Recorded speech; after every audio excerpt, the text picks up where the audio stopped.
దేవుని నామానికి స్తోత్రము. కూడి వచ్చినటువంటి మీ అందరికీ కూడా ప్రభు అయిన యేసుక్రీస్తు నామములో శుభములు, వందనాలు.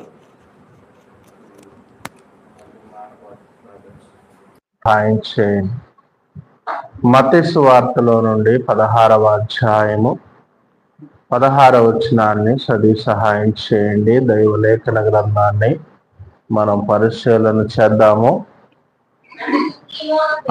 అందుకు సీమోను పేతురు, నీవు సజీవుడగు దేవుని కుమారుడువైన క్రీస్తు అని చెప్పాను. చాలు ప్రియులైనటువంటి దేవుని బిడ్డలారా, సీమోను పేతురు చెబుతున్నటువంటి మాటను మనం వింటూ ఉన్నాం.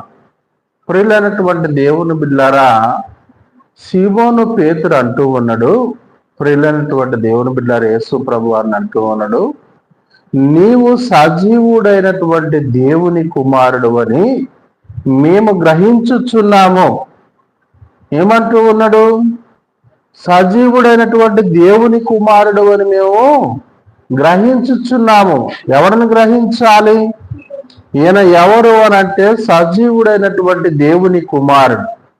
ప్రియులైనటువంటి దేవుని బిడ్డలారా, ఈ సజీవుడైనటువంటి దేవుని కుమారుడు భూలోకం అంతటా, ప్రియులైనటువంటి దేవుని బిడ్డలారా, మారు మనసు పొందండి, రక్షణ పొందండి, పాప క్షమార్పణ పొందండి, అక్రమాన్ని విడిచిపెట్టండి, దోష ఫలితాన్ని విడిచిపెట్టమనని ప్రియులైనటువంటి దేవుని బిడ్డలారా మాట్లాడుతూ ఉన్నటువంటి వాక్యం ఇది.